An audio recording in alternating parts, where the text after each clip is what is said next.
Los animales deben ir un paso por delante de sus enemigos. Algunos portan sus armas a la vista, pero muchas criaturas esconden habilidades secretas. En la carrera por sobrevivir, cabe esperar lo inesperado.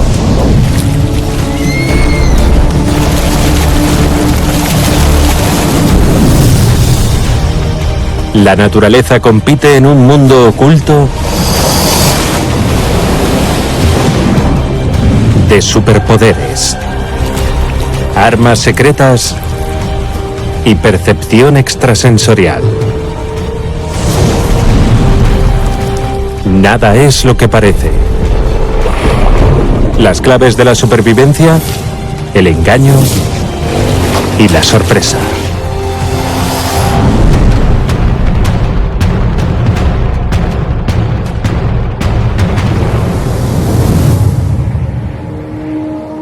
Desde hace 1 millón de años, la isla de Komodo ha sido acechada por un gigante.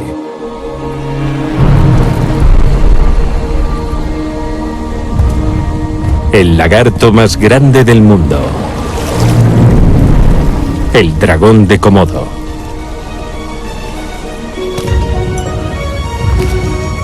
Con 3 metros de largo, más de 130 kilos y un hambre voraz, tiene difícil sobrevivir en estas pequeñas islas.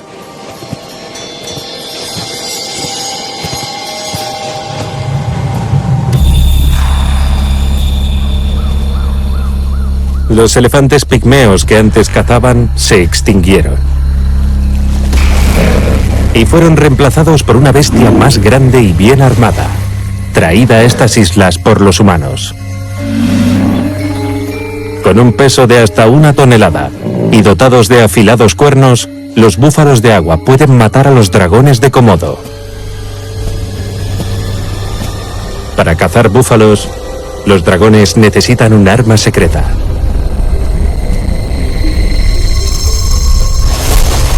El calor tropical ha llevado a un búfalo a una de las charcas de la isla. Un lugar para refrescarse y esperar a que pase el día.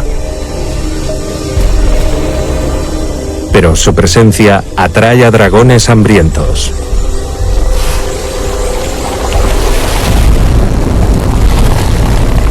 Un enfrentamiento arriesgado.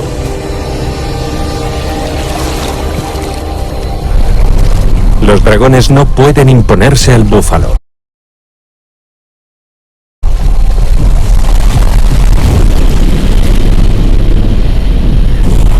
Carecen de capacidad para matar presas grandes rápidamente.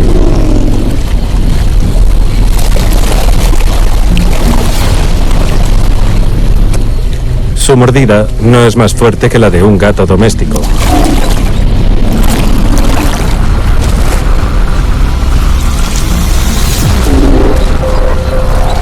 Pero el dragón de Komodo está armado con un veneno mortal. Pero no tiene colmillos. Su veneno está oculto en su baba. Si el dragón consigue introducir su saliva en el torrente sanguíneo del búfalo, puede matarlo.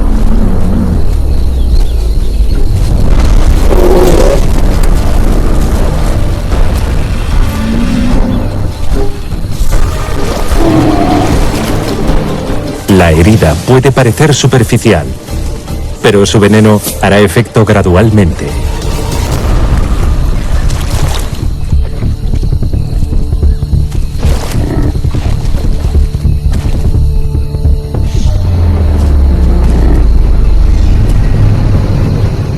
El asesino sigue sus pasos.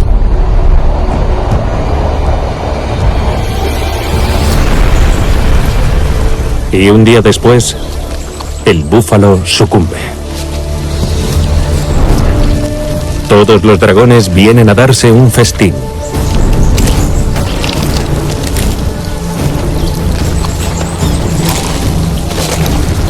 Se atiborran de carne. Se tragan enteros trozos enormes.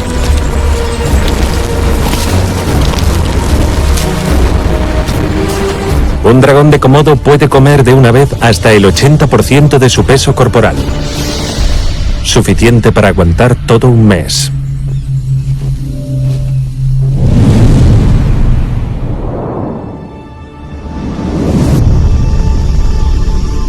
El dosel de la selva de Borneo es un lugar privilegiado.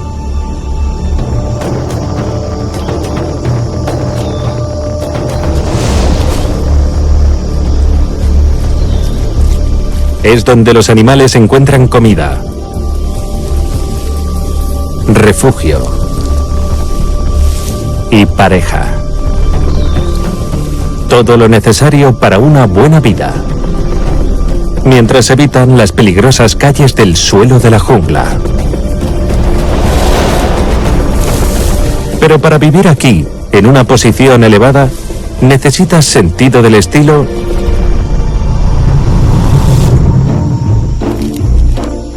y habilidades para sortear los escollos y trampas de la sociedad, algunos de los cuales son mortales. Este es un lagarto draco. 20 centímetros de pura timidez. Prefiere la soledad como compañía y se da un festín de hormigas.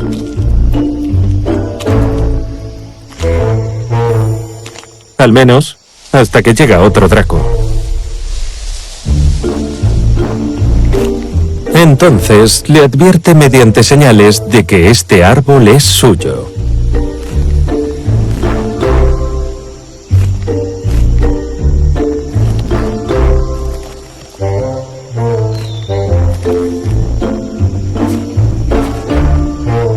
Sin embargo, la mayor parte del tiempo se esconde a plena vista, pues una acosadora quiere comérselo. La serpiente del árbol del paraíso.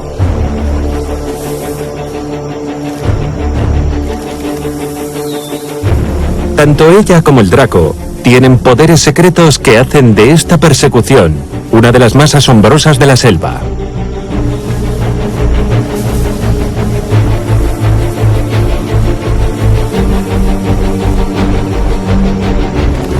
El draco es rápido y ágil, pero ella no cesa en seguirlo. Cada vez más alto.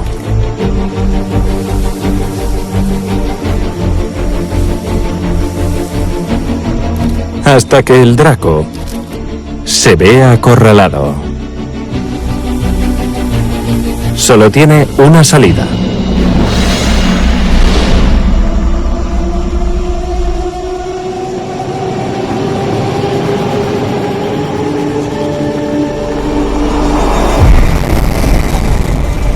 Extiende sus costillas y planea.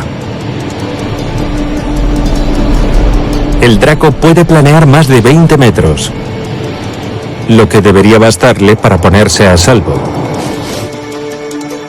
Pero la serpiente es tan increíble como él.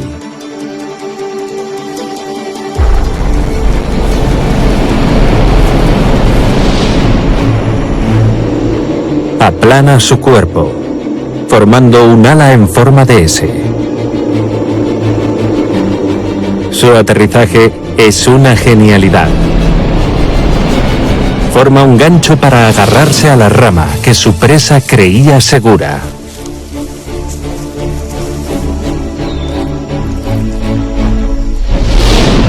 El draco vuelve a saltar. Sus alas le dan un mejor control que el de la serpiente.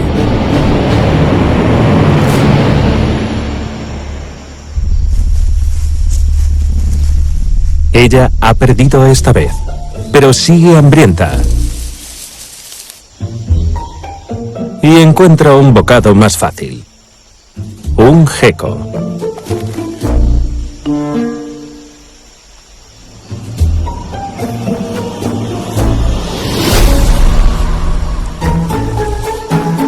Como todo trepador social sabe, hay que empezar por abajo para llegar a lo más alto.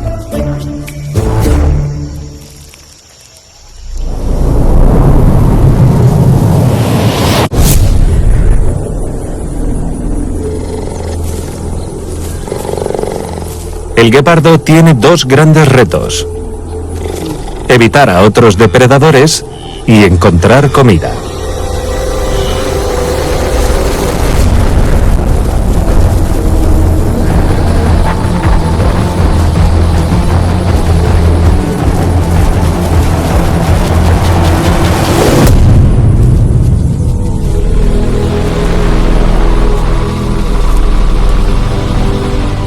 Es el animal terrestre más rápido del mundo, pero el guepardo vive al borde de la supervivencia.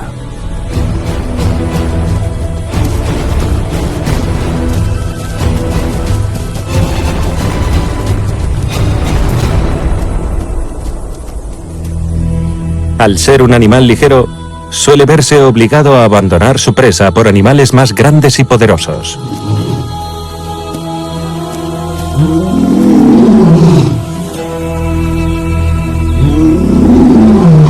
Los leones cazan sus propias presas, pero al menos el 40% de su dieta es carroña.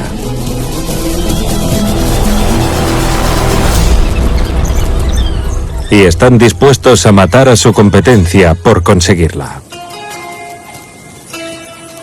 Para protegerse de depredadores más grandes, los guepardos despliegan una sofisticada serie de estrategias secretas.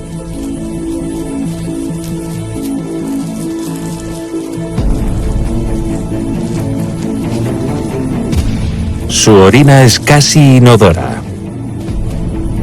El olor de la orina es una pista que otros depredadores pueden usar para rastrear al guepardo. Pero la orina del guepardo solo puede ser detectada por otros guepardos.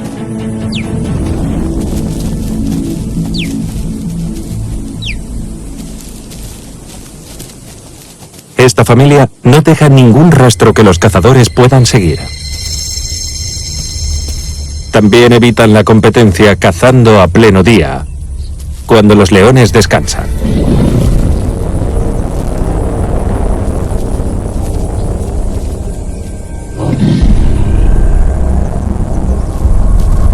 A los guepardos se les ve lo estrategas que son en la cara.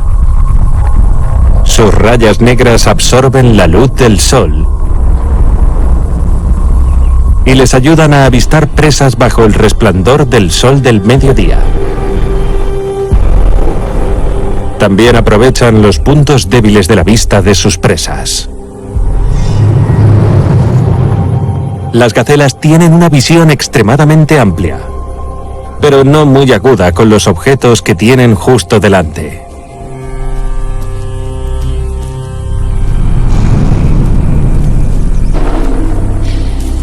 El guepardo se acerca de modo que queda oculto en su punto débil visual y envuelto por la neblina del calor.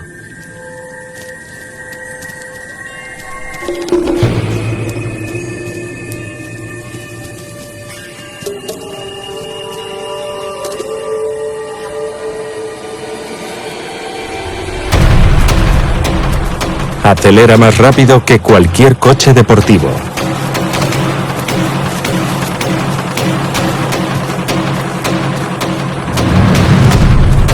Su esqueleto es un 30% más ligero que el de otros félidos.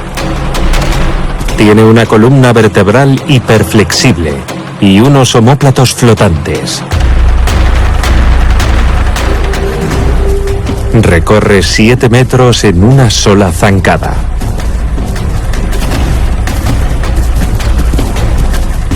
Su adaptado oído interno le aporta control en el caos de la persecución. Incluso a gran velocidad, sigue sus movimientos. Así, mientras sus patas azotan la sabana, su visión se estabiliza y se fija en la presa. Alcanza los 113 kilómetros por hora.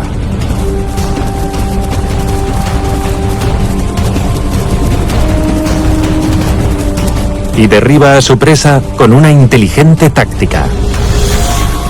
Una zancadilla francesa en el momento justo.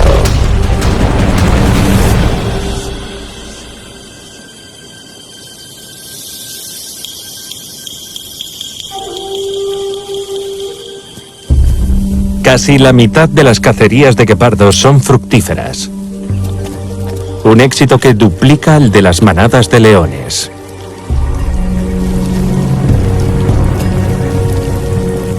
Pero el olor a sangre se esparce en el viento, lo que atrae a hienas y chacales. Si bien la velocidad del guepardo es excelente, debe comer rápido antes de tener que renunciar a su presa.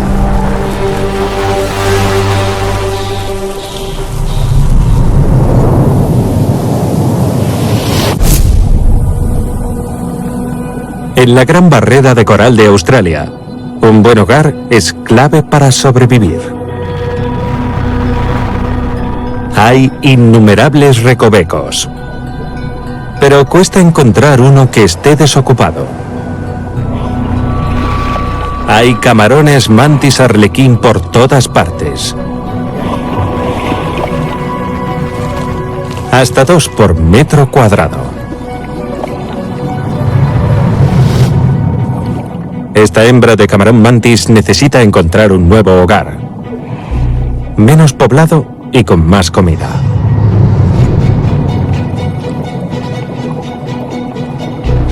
Se enfrenta a un viaje peligroso. Apenas va protegida.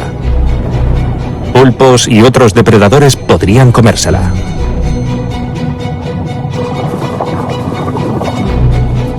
Pero ¿dónde puede esconderse? Todas las madrigueras están ocupadas. De modo que encontrar un refugio seguro supone una lucha.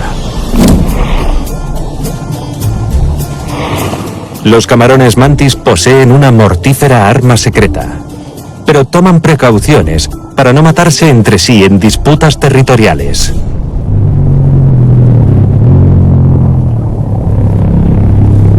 Algunos emiten sonidos de baja frecuencia como advertencia.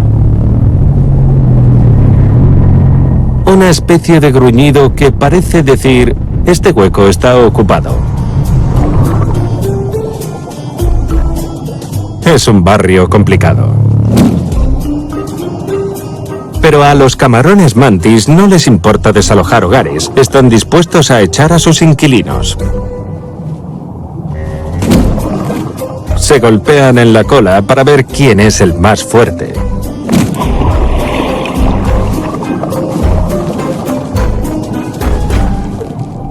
Ella gana la pelea. Por fin un nuevo hogar. Es hora de desplegar su arma secreta. Todo lo que come, moluscos y otros crustáceos, tiene un duro caparazón. ¿Cómo puede entonces enfrentarse un pequeño camarón a una de las armaduras más fuertes de la naturaleza?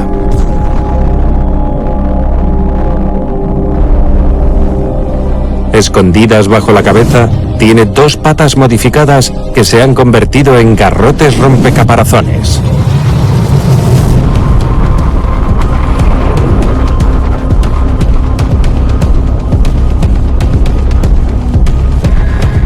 La única manera de sacar a este cangrejo es a base de golpes. Sus garrotes con resorte incorporado golpean con la fuerza de una bala de calibre 22. Pero no es solo su impacto lo que daña el caparazón. La velocidad del garrote vaporiza el agua a su paso. Crea una implosión y genera una devastadora onda que pulveriza el caparazón.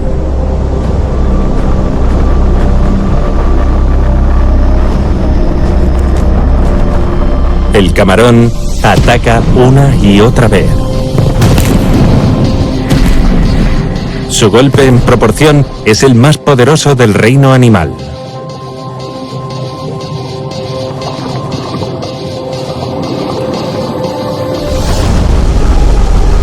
Esta noche se cena carne de cangrejo. Y luego a casa a descansar y a hacer la digestión.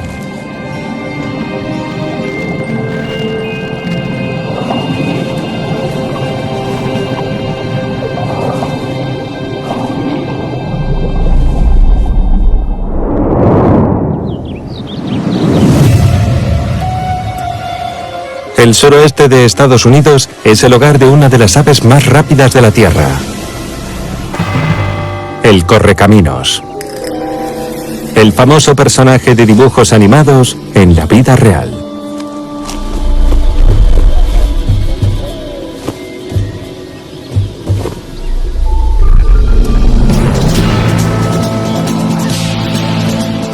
Es capaz de alcanzar los 25 kilómetros por hora. Pero los correcaminos no tienen unos fuertes músculos pectorales que les permitan volar. Su arma secreta es la velocidad. Pocas criaturas aquí son más rápidas. Dos de sus dedos miran hacia adelante y dos hacia atrás, en forma de X. Y eso le aporta un excelente agarre al correr.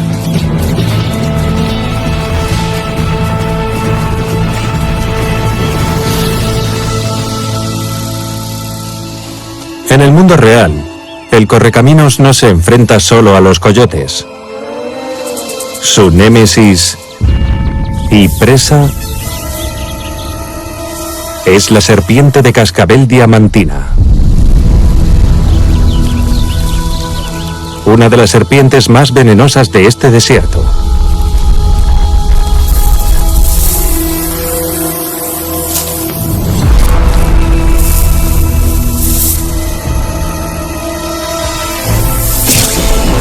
Es una danza mortal. Ambos pueden matar a su rival.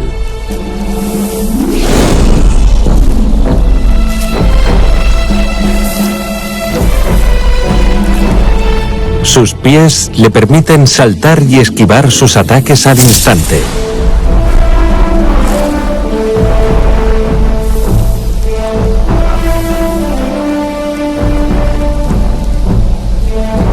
Su pico curvo se convierte en un cuchillo punzante que hiere a la serpiente y la desgasta.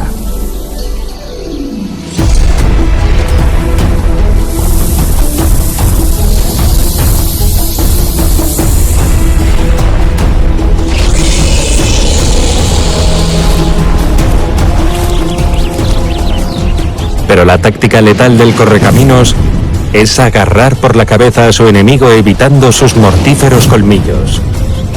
La golpea contra su cuerpo para romperle los huesos.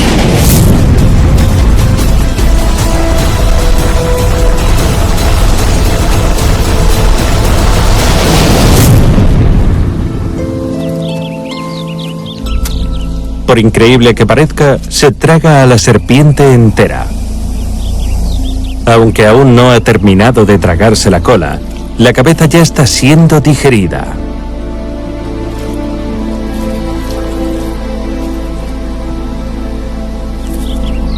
La serpiente servirá de combustible al correcaminos durante los muchos kilómetros de desierto que deberá recorrer hasta su próxima danza con la muerte.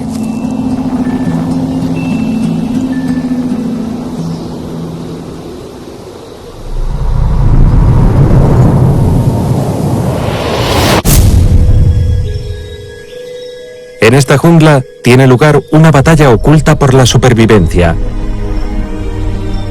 librada por un organismo insospechado: los hongos.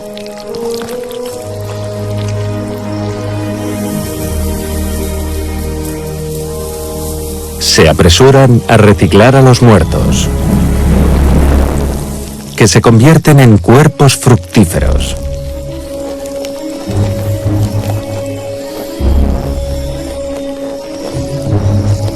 En algunas selvas, los hongos superan en número a las plantas en una proporción de 33:1.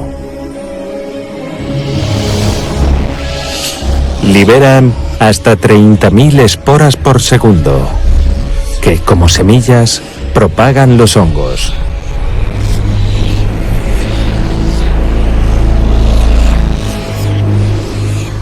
Pero algunos hongos tienen una táctica de supervivencia más oscura y un arma secreta: el hongo Cordyceps crea zombies que le ayudan a conquistar nuevos territorios.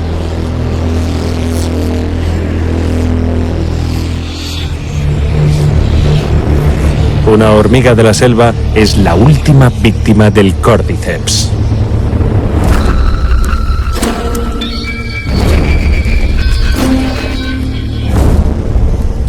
Hace un par de semanas, las esporas del Cordyceps la infectaron. Ahora han tomado el control de su cuerpo y la obligan a cumplir sus órdenes. Mientras el hongo se come a la hormiga desde dentro, también la utiliza como vehículo.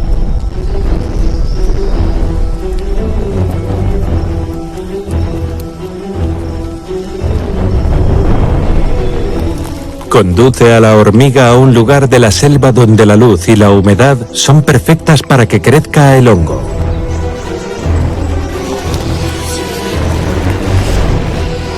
Entonces la hormiga zombie se ve obligada a anclarse allí. Ya en posición, la hormiga ha cumplido su tarea. El Cordyceps mata a la hormiga y su cuerpo fructífero brota de su cabeza.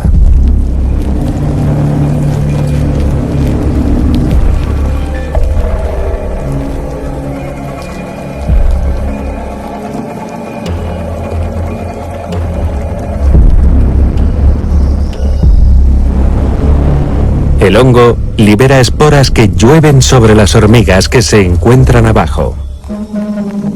El Cordyceps puede acabar con colonias enteras de hormigas, convirtiéndolas en zombies. Pero no solo ellas peligran. En el suelo se cobran multitud de víctimas, esclavizadas y guiadas hasta la tumba, donde acaban pudriéndose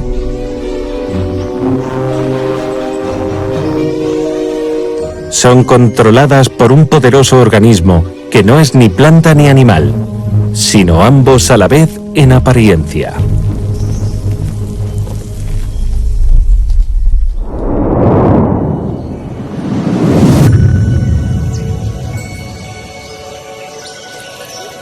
Las selvas tropicales son el hogar de estas ranas.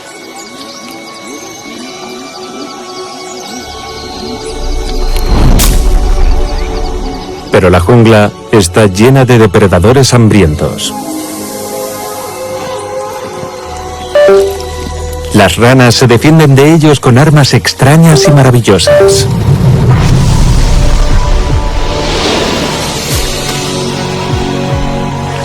La rana venenosa de dardo advierte de su toxicidad con su flagrante colorido.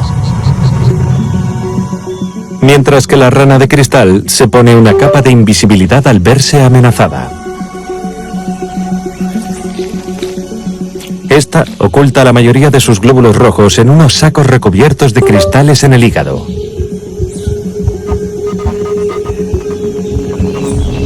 Sacos que reflejan la luz y ayudan a las ranas a fundirse con el follaje.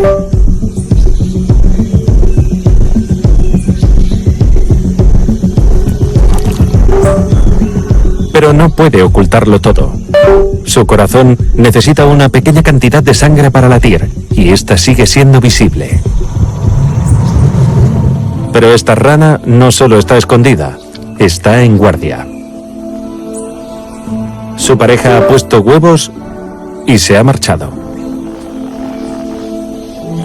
Su trabajo es cuidarlos a todos. A los 35. Un superpapá las 24 horas del día.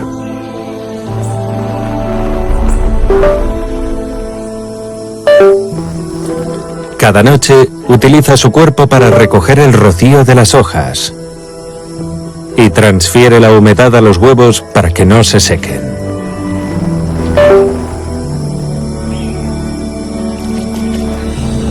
Desde que amanece, permanece alerta a los depredadores diurnos y sobre todo a sus archienemigas. Las cazadoras voladoras del bosque. Las avispas. Estas no son una amenaza para la rana, pero sí para sus nutritivas crías. Él recurre primero a un astuto engaño. La piel de su espalda se asemeja a una nidada de huevos para confundir a la avispa. Cuando la avispa cae en su trampa, la rana ataca con su arma secreta.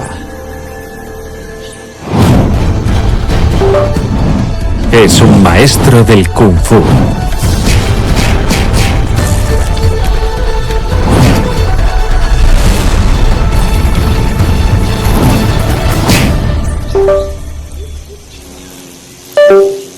Pero finalmente, el papá ninja se ve muy sobrepasado en número.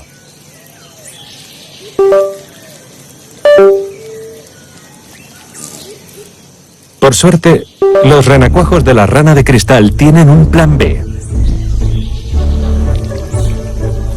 Sus padres, siendo previsores, montaron su guardería sobre un arroyo.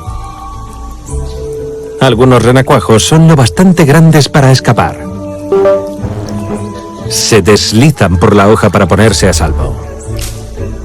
Y tras un último esfuerzo acrobático, los renacuajos se esconden en el sedimento del río, donde poco a poco irán creciendo hasta convertirse en ranas. Y papá permanecerá en guardia otra semana más esperando a que el resto de la nidada eclosione mientras perfecciona su arte marcial.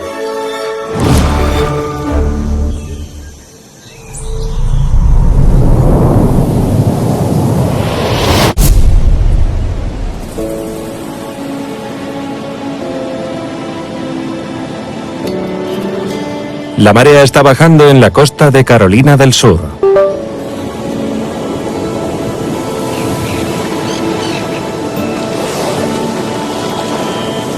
El retroceso del mar deja a peces atrapados como cebo en aguas poco profundas.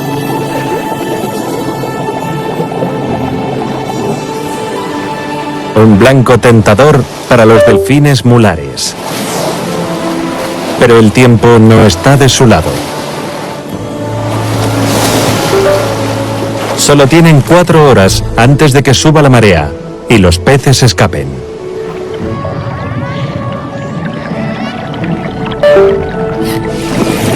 Cazar peces guiándose por la vista en la oscuridad es casi imposible. Pero los delfines pueden recurrir a la ecolocalización. Emiten potentes chasquidos que regresan en forma de ecos y les ayudan a localizar a sus presas.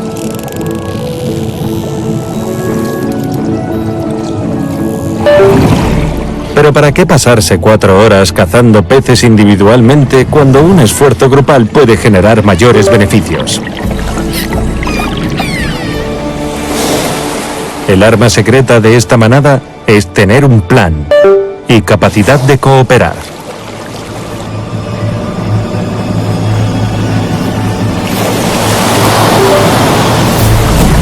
Delfines en formación.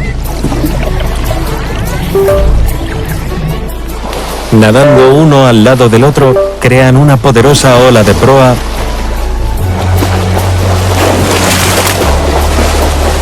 que acerca a los peces a la playa.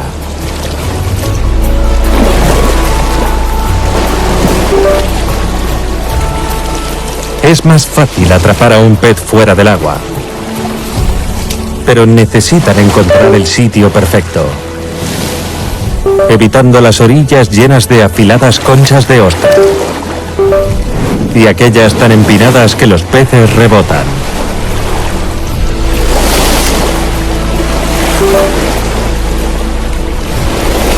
Pero en una demasiado plana, los delfines corren el riesgo de quedar varados. Una ligera pendiente es lo ideal.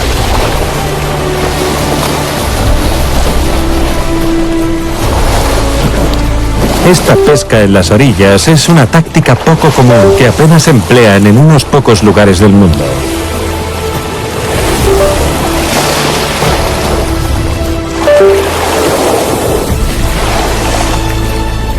Cada generación de delfines enseña esta habilidad a la siguiente. no solo los delfines se benefician del trabajo en equipo.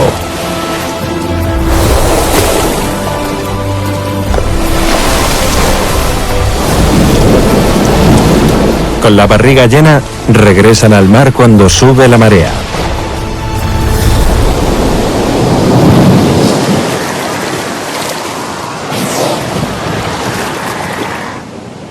Pero los delfines no solo trabajan juntos para atrapar peces de esta forma. En Los Cayos de Florida, una manada se entrena.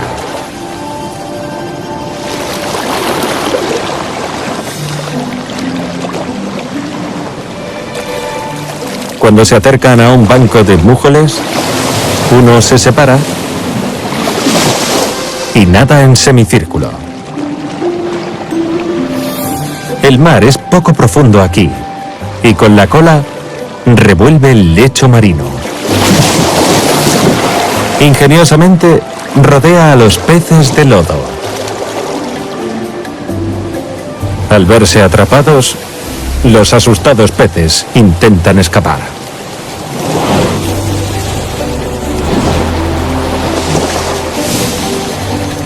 Para los principiantes, cazar peces voladores no es tan sencillo.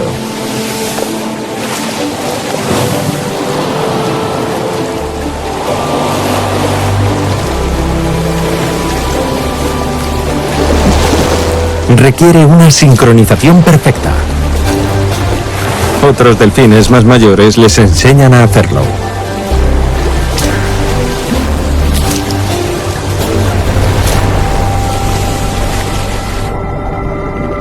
La cooperación, estrategia y habilidad de los delfines mulares los mantienen un paso por delante de la competencia.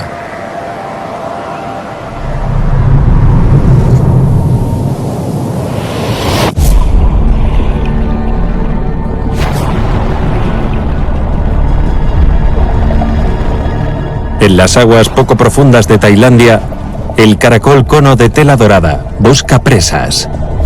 Y tiene dos grandes problemas.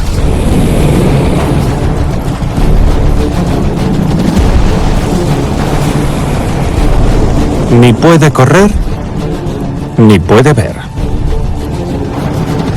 Tiene que olfatear a su presa con un sifón y acercarse sigilosamente. Pero tiene un arma como ninguna otra. Ese tubo rosa está cargado con un arpón venenoso.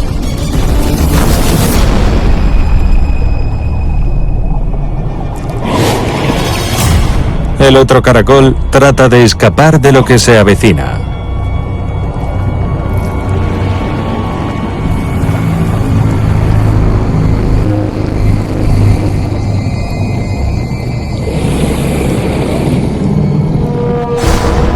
Pero no puede esconderse del arma del cono.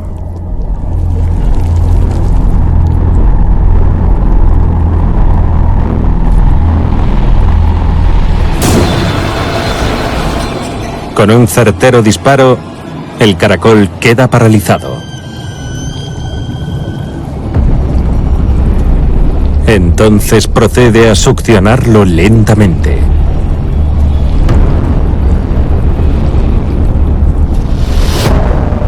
Pero los caracoles cono más grande cuentan con un arsenal aún mayor. El cono geógrafo es el más mortífero de todos los caracoles marinos y caza víctimas mucho más móviles. Su arpón tiene veneno suficiente para matar a 700 personas. Pero este caracol opta por ser más sutil.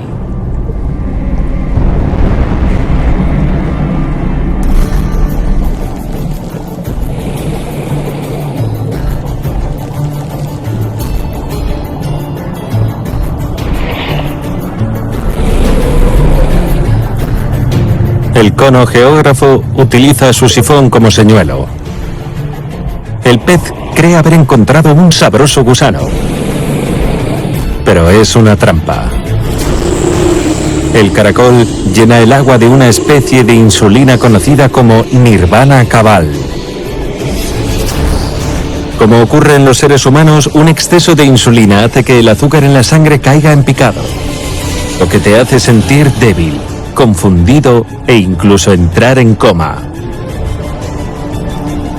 El pez queda incapacitado y no puede escapar.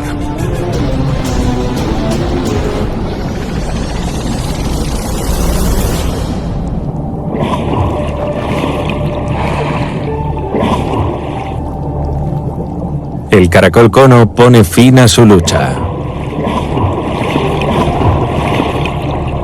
disparando un arpón desde el interior de su boca.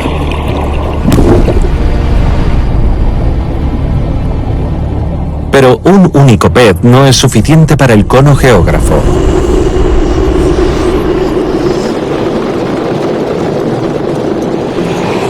Así que se pasa la noche cazando presas y almacenándolas en su interior.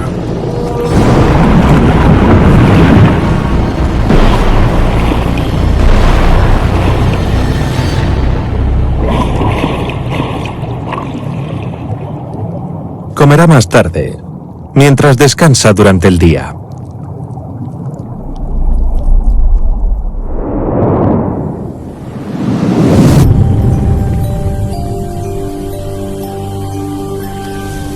La mangosta rayada de Sudáfrica se mantiene atenta a grandes depredadores mientras caza insectos, gusanos y escorpiones en la maleza.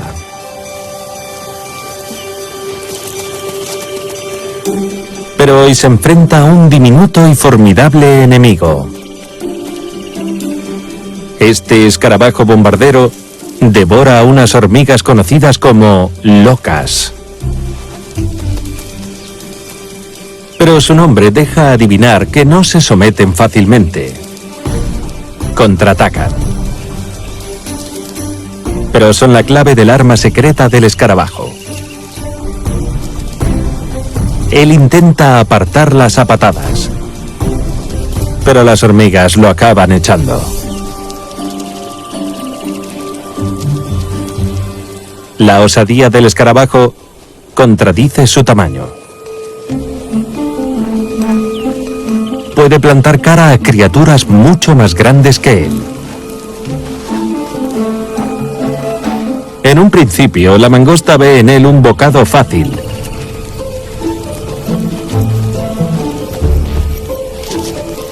Pero aprenderá a ser cautelosa. Las rayas amarillas del escarabajo son una advertencia. Es un tirador armado con una pistola de ácido.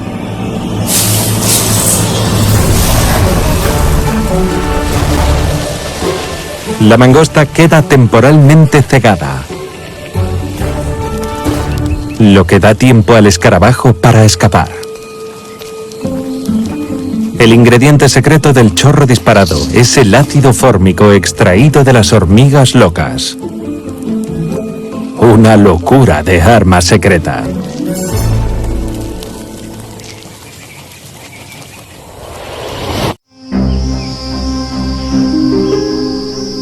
Acaba de amanecer en esta selva de Costa Rica.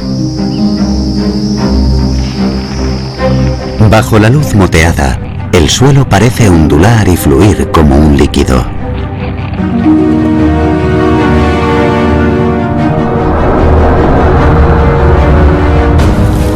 Es una corriente de pequeñas cazadoras.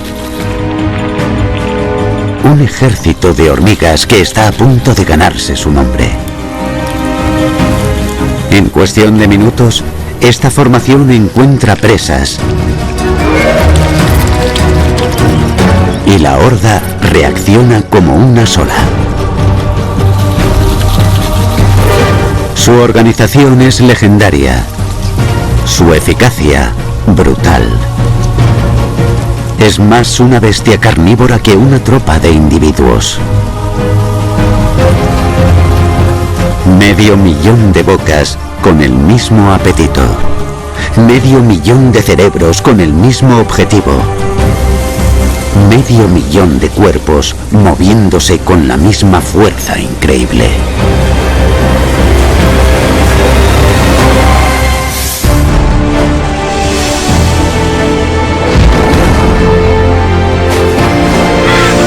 Migraciones salvajes, ejército de hormigas.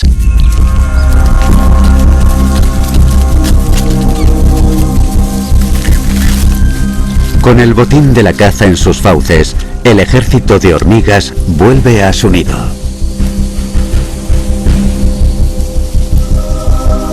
Un nido que, visto de cerca, no es un nido en absoluto, sino una masa viviente.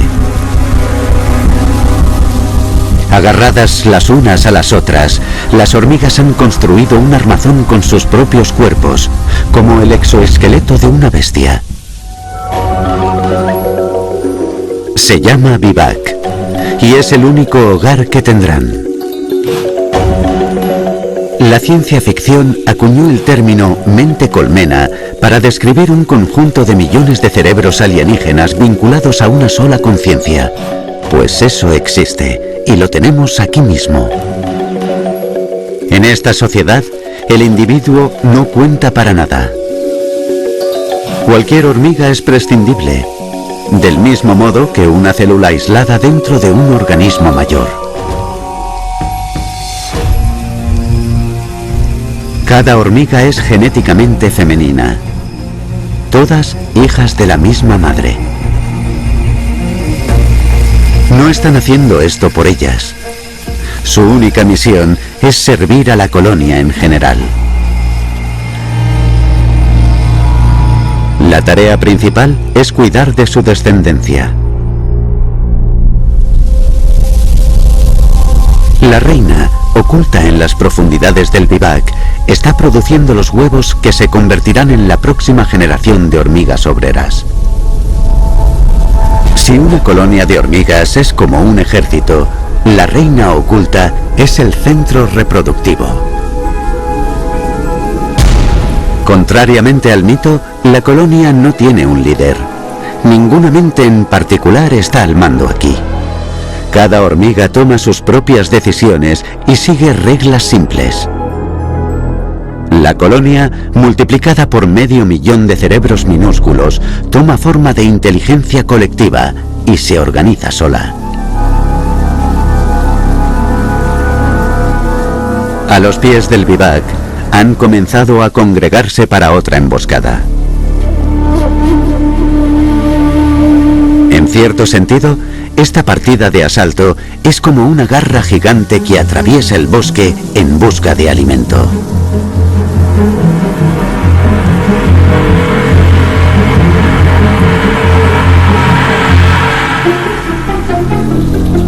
Cuando desfilan al aire libre, es obvio que no todas son iguales. Tienen un sistema de castas, una división del trabajo. Solo las especies de hormigas más sociales lo llevan a este nivel.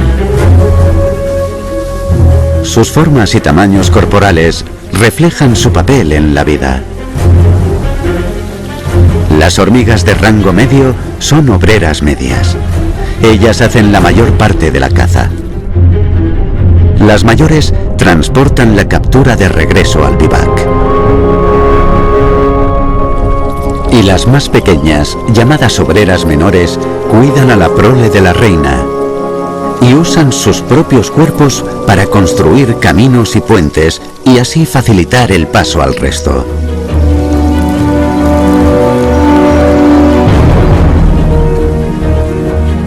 Las más grandes de todas son las hormigas soldado. Su trabajo es vigilar y atacar cualquier cosa que amenace al ejército. Esta colaboración mantiene la colonia en funcionamiento, pero ninguna de ellas conoce el plan maestro. Cada una de estas recolectoras es sorda y prácticamente ciega. Ni siquiera saben a dónde van.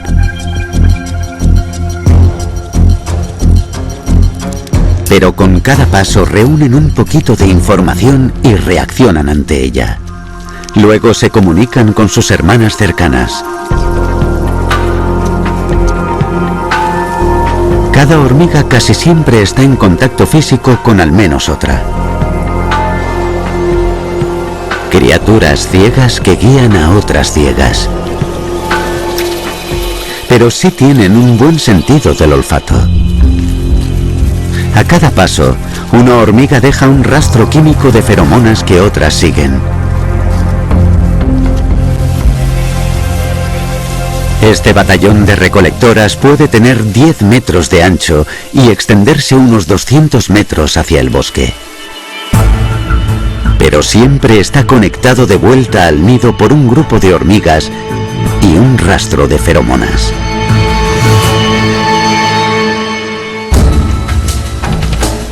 Las hormigas guerreras son carnívoras al 100% y no se ponen a buscar desechos. Les gusta la carne fresca. Y la detectan normalmente por movimiento. A la menor señal, el ejército reacciona.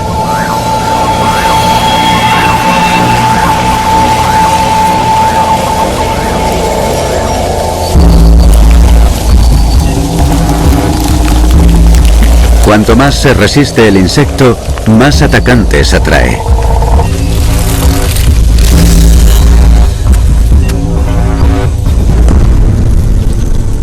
Estas pequeñas cazadoras someten a criaturas mucho más grandes.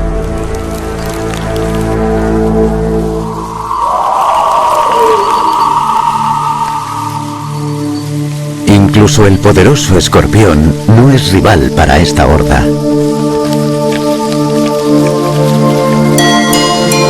Las hormigas lo desarman al instante. Sus pequeños aguijones encuentran grietas en su caparazón y le inyectan un veneno que contiene unas enzimas digestivas que licúan el tejido, lo que facilita muchísimo tirar de sus patas.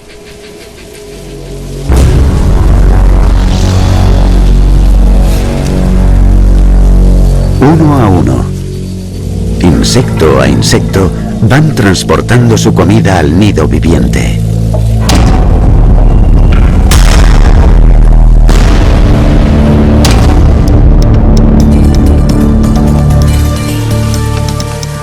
Les esperan 50.000 bocas nuevas y muy hambrientas. Los huevos de la reina se están convirtiendo en larvas y requieren mucha más comida que las hormigas adultas, hasta 30.000 cadáveres al día.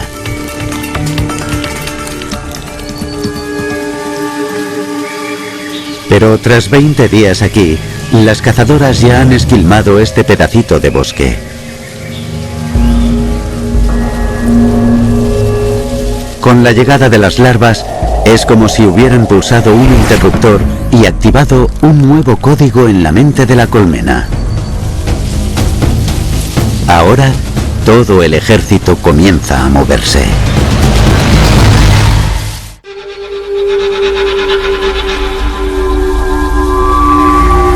Al amparo de la oscuridad, el nido viviente de hormigas guerreras se separa y se disuelve.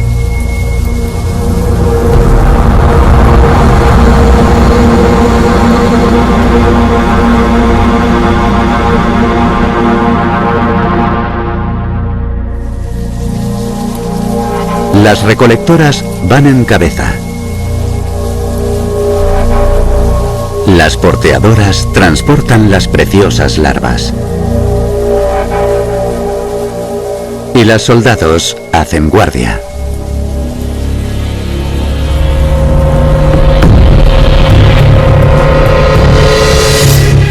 Cuando ve que no hay peligro, la reina se une a la marcha.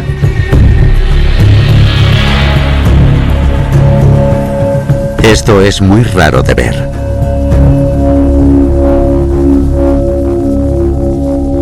Algunas ya han empezado a acampar para pasar la noche.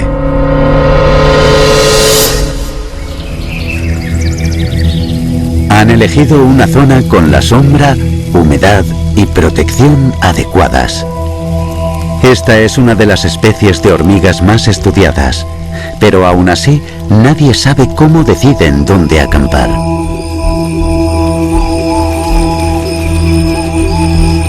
Las hormigas unen las patas en una cadena.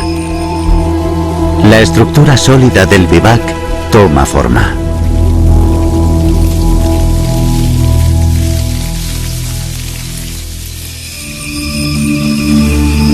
Durante las próximas 2 semanas vivirán como una horda nómada, moviéndose de noche y cazando de día para satisfacer las demandas de las larvas hambrientas. Cuanto más se mueven, más presas frescas encuentran.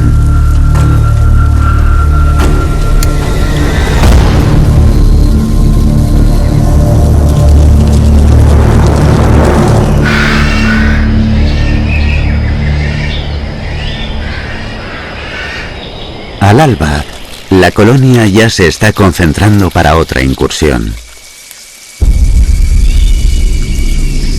Un olor nuevo en el aire húmedo del bosque las ha alterado. Las hormigas guerreras detectan ciertos aromas, especialmente las feromonas de comunicación de otros insectos sociales.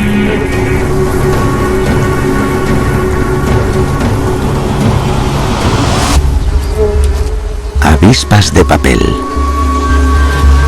En realidad son parientes lejanos. Las hormigas, abejas y avispas evolucionaron de un antiguo insecto volador. Y en el camino, las hormigas perdieron sus alas. No obstante, mantuvieron su naturaleza social viviendo en colonias. Y también mantuvieron sus aguijones. Pero no muestran afecto por sus antepasados.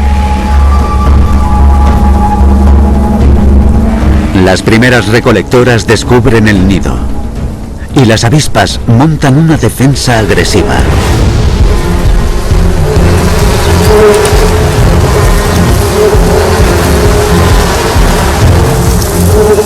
Las superan en tamaño y tienen una picadura más potente. Pero son menos de 400 ante unas hormigas que se cuentan por miles.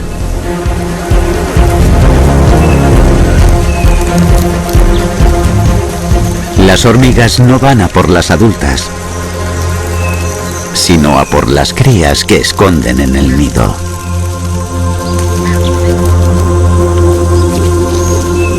Las avispas solo tienen una opción: rendirse.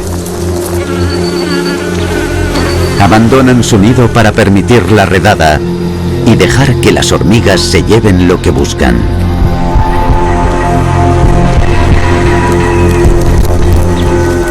Arrancan a las avispas de sus larvas y se las quedan como alimento. Y luego dejan que las avispas reconstruyan el nido.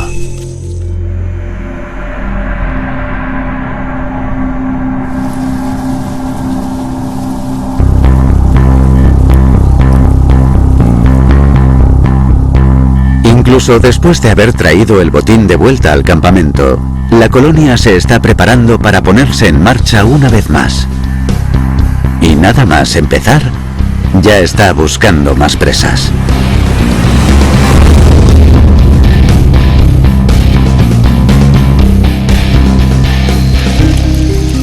Pero no son las únicas que patrullan el suelo del bosque. Otra columna de hormigas pasa llevando su mercancía al nido. Pero este no parece el botín de una cacería, sino más bien el de una cosecha. El ejército se ha topado con unas primas cercanas, las hormigas cortadoras de hojas.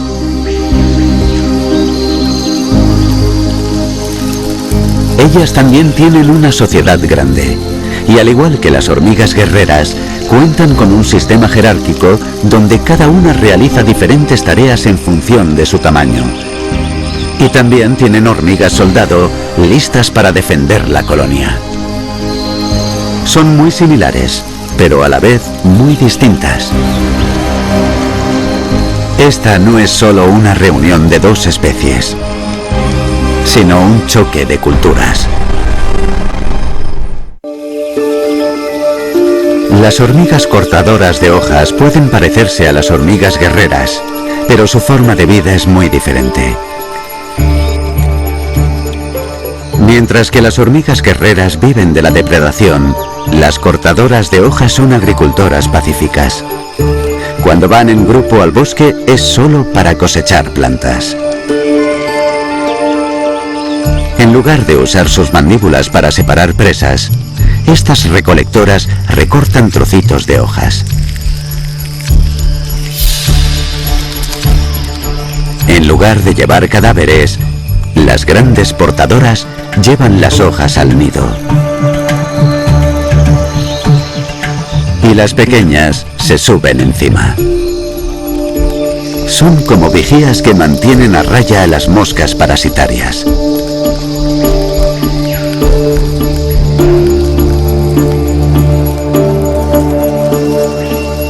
A diferencia de las hormigas nómadas, las cortadoras de hojas construyen nidos permanentes.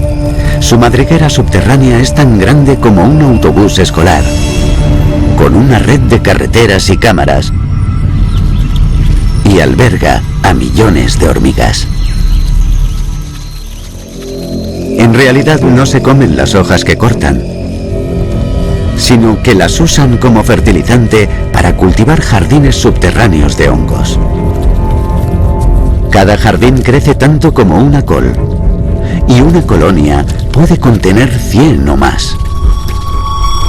Es todo lo que necesitan las cortadoras de hojas. En cierto sentido, estas hormigas descubrieron la agricultura 50 millones de años antes que los humanos.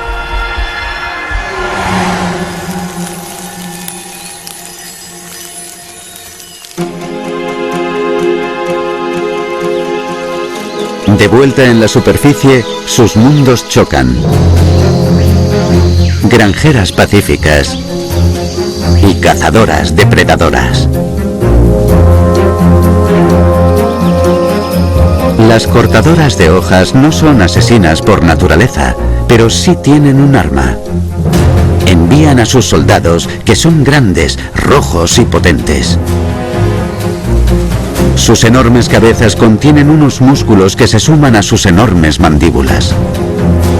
Son lo suficientemente fuertes como para cortar la piel humana.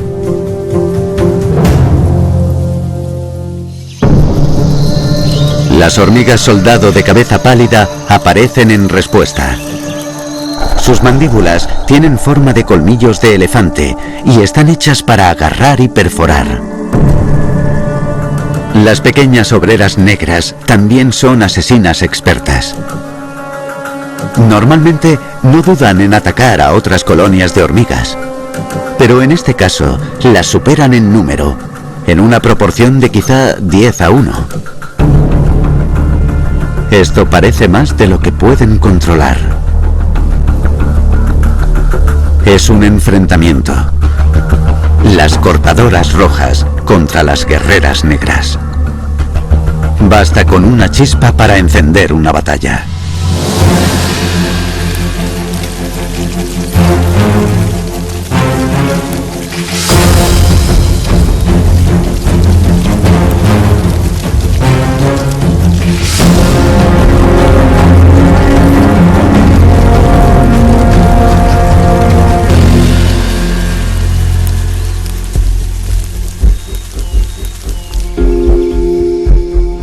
Al final, pelear no sirve para ningún bando.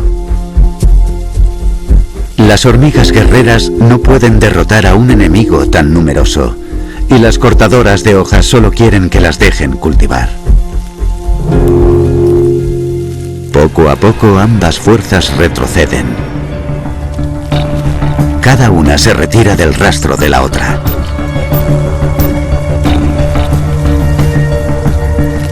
Un árbol caído ofrece la mejor oportunidad para la paz. Las cortadoras de hojas toman el camino bajo hacia su lugar de cosecha. Y las hormigas guerreras toman el camino más alto hacia mejores terrenos de caza.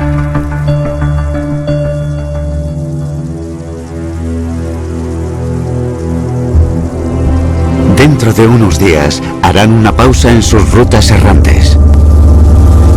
Una vez que sus larvas se conviertan en crisálidas, ya no necesitarán comida en grandes cantidades.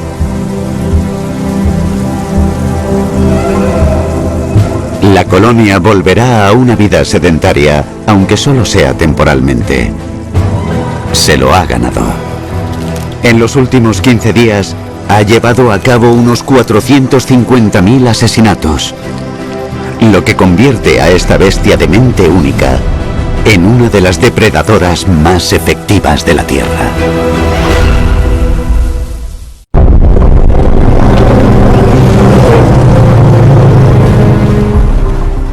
Esto es mucho más que una manada. Es una sociedad. Una tribu de familias y compañeros con su propia cultura. No hay nada parecido sobre la faz de la Tierra. Los elefantes de Mali sobrevivieron en uno de los lugares más hostiles de África, transmitiendo sus conocimientos y dependiendo unos de otros. Pero de repente, algo en su frágil mundo se volvió en su contra. La sequía acabó con el alimento y el agua.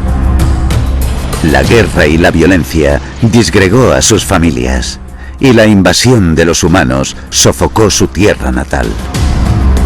Se especuló con su desaparición en una década. No obstante, el futuro les guarda un atisbo de esperanza.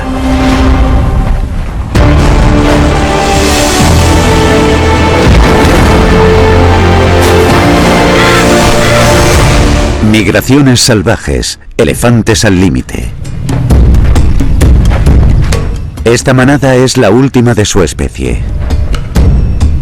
Forman parte de un grupo especial y poco habitual de elefantes, una tribu de nómadas de solo 400 individuos.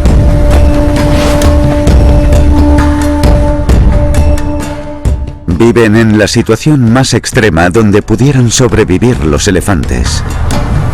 Su prosperidad se debe a que nunca cesan de moverse y a su conocimiento del terreno. Habita en el Sahel de África, el cinturón semiárido del desierto del Sáhara. Se extiende por todo el continente y por el país sin litoral de Mali. Aquí, los elefantes recorren un círculo de aproximadamente 500 kilómetros en busca de agua y comida. Estamos en la estación seca, una época de duras sequías. Casi han finalizado su larga marcha hacia el norte, donde todavía quedan pequeños lagos con agua.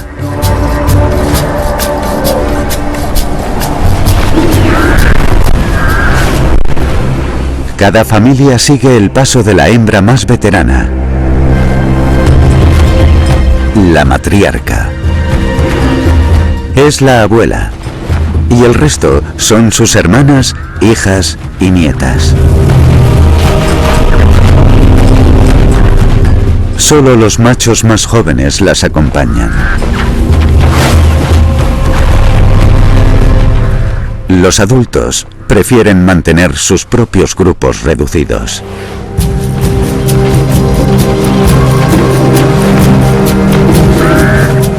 La vieja matriarca es la más sabia de todo el grupo. Lleva recorriendo esta tierra más de 45 años. Alberga en su mente un mapa que cubre más de 20.000 kilómetros cuadrados.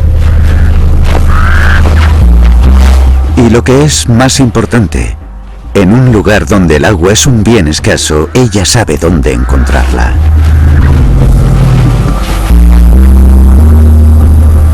Gracias a su sabiduría, el resto de elefantes tendrán más oportunidades de sobrevivir a la sequía.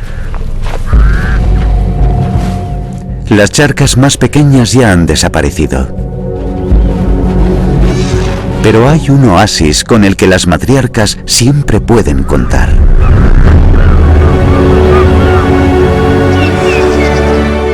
El lago Bancena les aguarda con el agua de la lluvia que cayó hace meses. Están lejos de las únicas criaturas que se ven atraídas a sus aguas.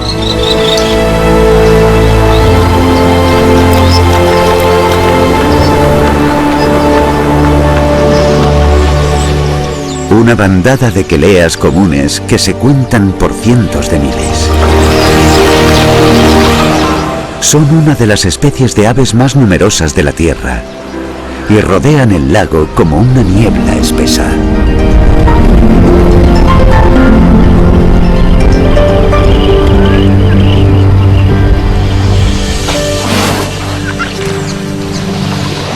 Tras varios días de marcha, los elefantes llegan al lago y lo celebran con un refrescante baño de lodo.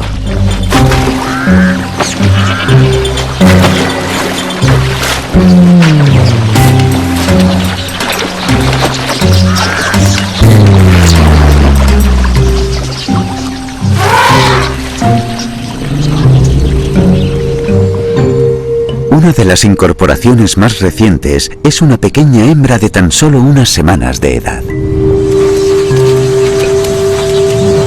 Tras pasar 22 meses en el vientre de su madre, representa una enorme inversión biológica.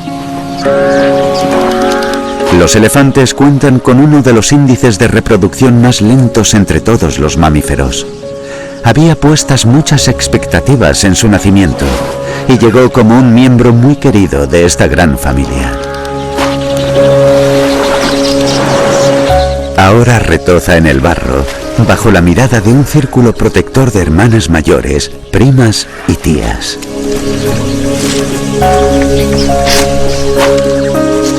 Puede que le parezca que el lago es infinito, pero es más efímero de lo que piensa. Su supervivencia depende de que no desaparezca durante la estación. Además, últimamente cada vez hay más demanda de este oasis.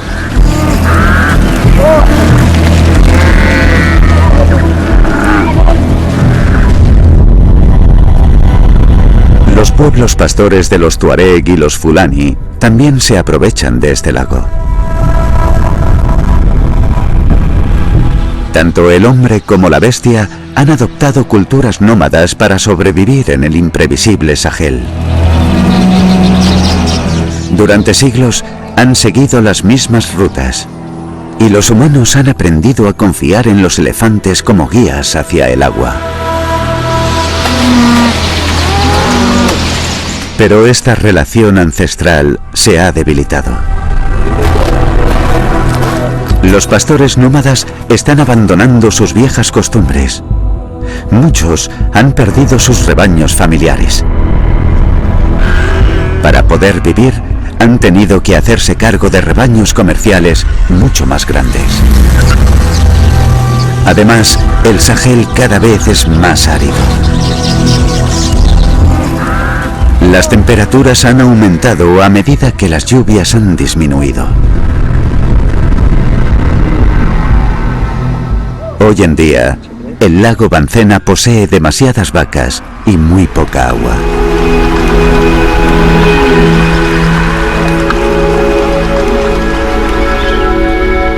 Pero los elefantes no tienen otra opción. Deben permanecer aquí hasta que comience la temporada de lluvias en el sur. Solo entonces se arriesgarán a desplazarse. Los elefantes son resistentes y pueden soportar las graves sequías, pero la presión añadida del ganado les complica la existencia. Por si fuera poco, algo peor amenaza la zona. La insurgencia y los disturbios azotan Mali. Yihadistas y grupos rebeldes se han alzado en armas contra el gobierno. Fuerzas de la paz externas luchan por restaurar el orden. En un país en crisis, proliferan la corrupción y el crimen. Y esto acarrea peligros mucho peores que la sequía.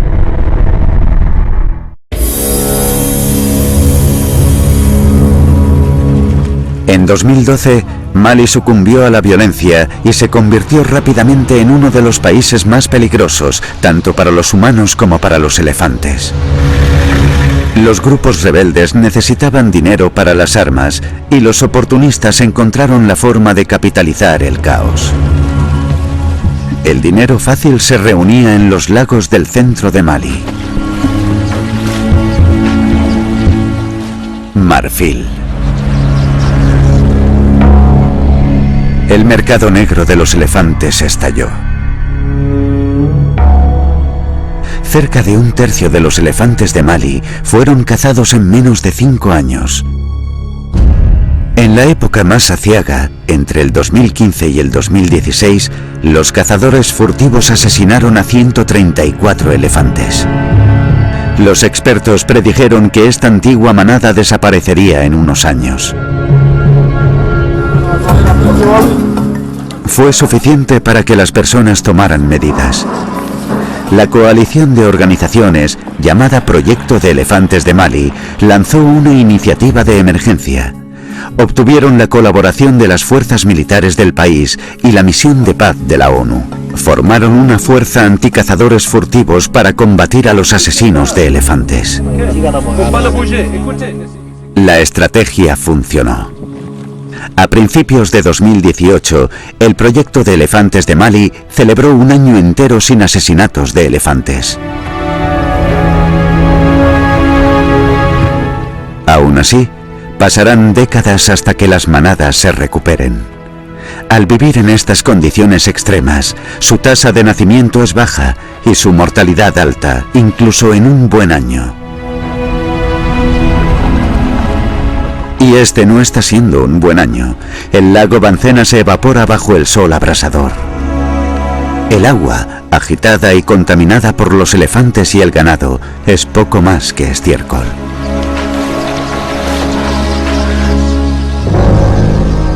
No se prevén lluvias.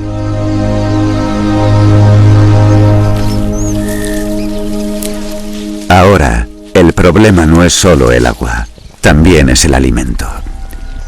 Solo hay un pequeño anillo de matorrales cerca del lago, y los elefantes están dando cuenta de él con rapidez.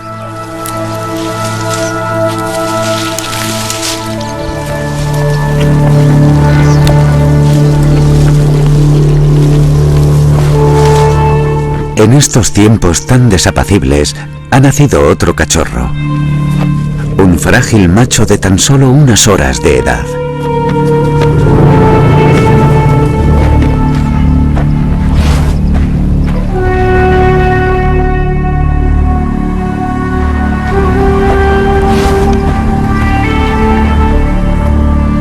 En su primer día a pleno sol, está demasiado débil como para levantarse.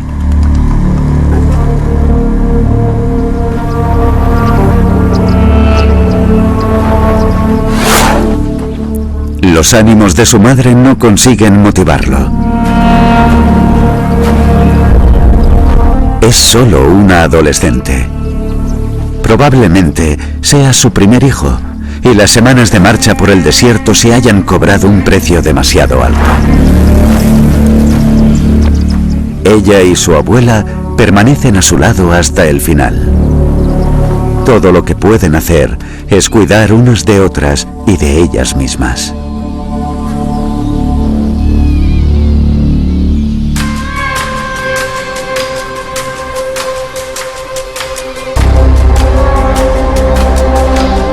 Otra semana más.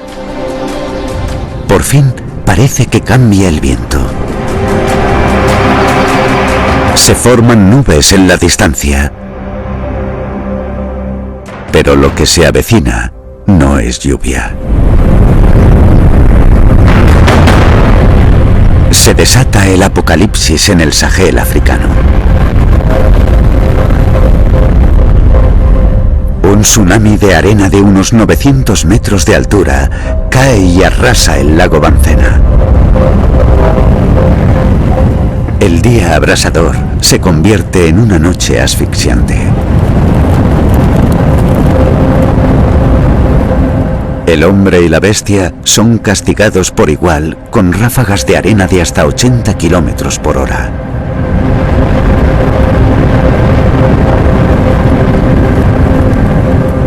Poco a poco, las nubes se disipan y dejan un inquietante atardecer anaranjado a su paso y un tenue destello de esperanza. La tormenta de arena es indicio de aires húmedos inestables. En algún lugar, lejos del sur, está lloviendo. Puede que sea a 80 kilómetros, pero los elefantes pueden percibirlo. Su olfato inigualable recoge el aroma del hator.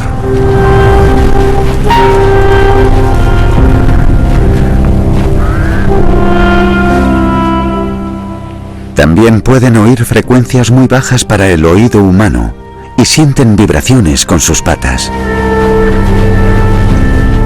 Por eso pueden escuchar el estruendo de un rayo lejano o incluso la lluvia golpeando la tierra.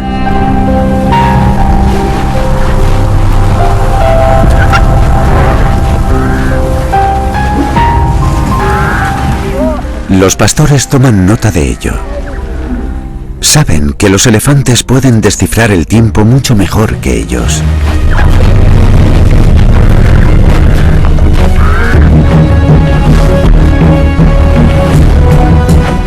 Las matriarcas reúnen a sus familias y se disponen a marchar. Si sus sentidos las confunden o el tiempo cambia, pueden adentrarse en el desierto en una misión suicida.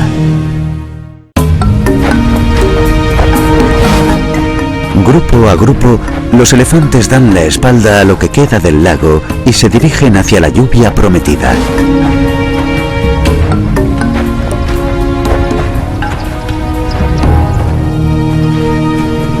Pero una de las familias celebra un triste ritual antes de partir.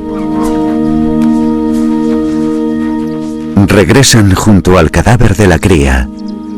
Los carroñeros han mutilado sus restos y el sol lo ha disecado. Con cuidado y parsimonia, tocan y sostienen los huesos.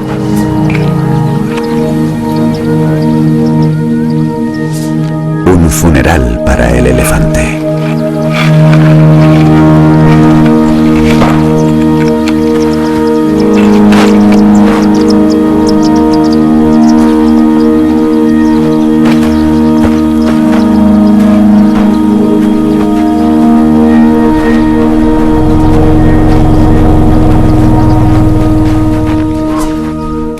La pequeña hembra está sana y fuerte. Aún así, necesita toda la ayuda de su familia para afrontar el viaje por delante.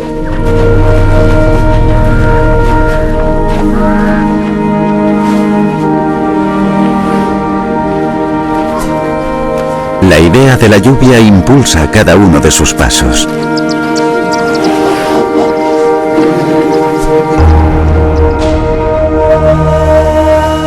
Después de 3 días transitando el desierto con muy poca comida y agua, una cresta rocosa les bloquea el camino.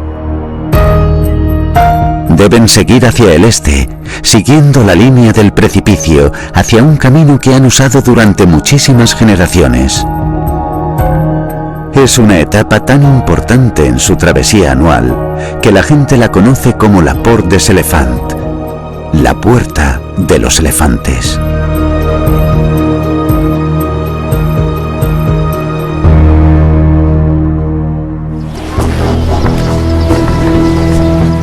Pero en esta tierra que llevan siglos atravesando, les espera un nuevo desafío. La población de humanos en Mali está aumentando. Y la gente que solía ser nómada se está asentando en pueblos sedentarios.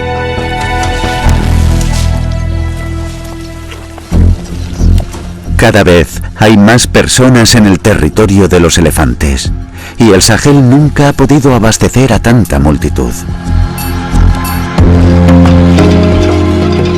Allí donde haya agua, las personas cultivan pequeñas granjas. Poco podrán encontrar aquí los elefantes, donde los canales de riego y las cosechas han reemplazado a los pozos naturales y a las acacias. Durante el día, el miedo los mantiene a raya.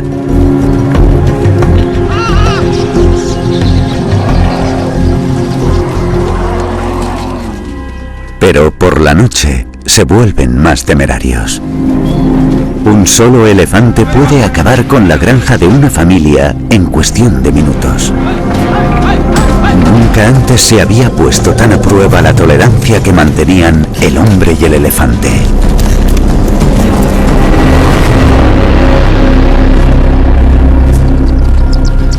Los ecologistas han luchado por proteger a estos paquidermos de los cazadores de marfil. Ahora deben enfrentarse a este reto aún más complicado. En plena guerra, pobreza y con una población en alza, deben convencer a las personas de respetar el espacio de los elefantes. Muchos grupos étnicos utilizan esta tierra y las diferencias pueden ser significativas. Pero la conexión cultural con estos animales ha demostrado ser una fuerza de unión. La coexistencia se ha conservado durante siglos.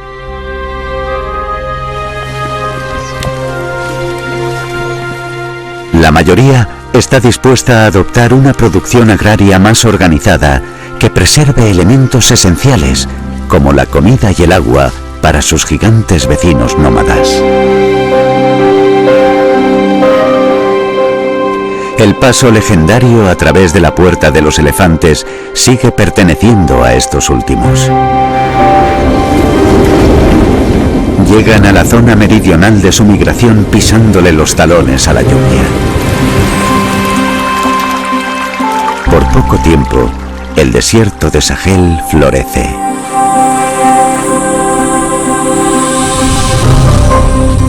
La manada se da un atracón de vegetación para recuperarse de todo lo que han perdido durante su largo y sediento periplo.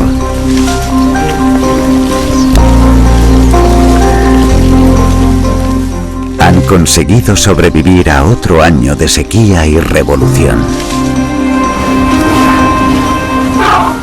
Por ahora, pueden respirar tranquilos.